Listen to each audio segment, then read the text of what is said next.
কলেজের অধিকার রুখে দেওয়ার সত্যকার, শিক্ষার্থীদের অধিকার রুখে দেওয়ার সত্যকার, শিক্ষার্থীদের অধিকার, শিক্ষার্থীদের অধিকার রুখে দেওয়ার সত্যকার, তোমার আমার অধিকার রুখে দেওয়ার সত্যকার, রুখে দেওয়ার সত্যকার, তোমার আমার অধিকার এই মুহূর্তে প্রয়োজন। বাকসু নির্বাচন, বাকসু নির্বাচন এই মুহূর্তে প্রয়োজন, এই মুহূর্তে প্রয়োজন। বাকসু নির্বাচন, বাকসু নির্বাচন এই মুহূর্তে প্রয়োজন, এই মুহূর্তে প্রয়োজন। শিক্ষার্থীদের প্রয়োজন বাকসু নির্বাচন, বাকসু নির্বাচন শিক্ষার্থীদের প্রয়োজন, শিক্ষার্থীদের প্রয়োজন বাকসু নির্বাচন, তোমার আমার প্রয়োজন বাকসু নির্বাচন, বাকসু নির্বাচন তোমার আমার প্রয়োজন।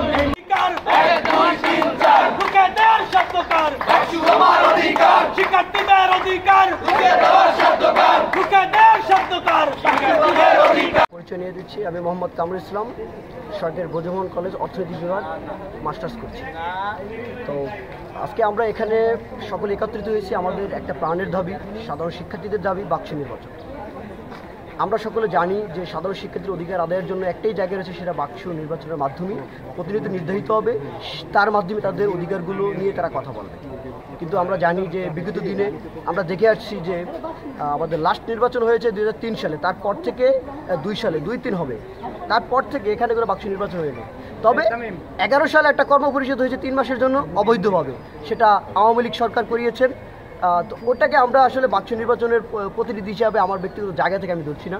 বাকসু নির্বাচনের প্রতিনিধি নির্দেশ দেবো শিক্ষার্থীদের মাধ্যমে, যে শিক্ষার্থী তারা মনে করবে যে সাধারণ শিক্ষার্থীর জন্য কাজ করবে, যে শিক্ষার্থীরা মনে করবে যে হ্যাঁ এই ভাইটা আমার জন্য কাজ করবে, দলবল নির্বিশেষে আমরা সকলেই বাকসু নির্বাচন চাচ্ছি। এই বাকসু নির্বাচনের মাধ্যমে আমাদের দেখেন এখানে আমাদের অনেক অর্থ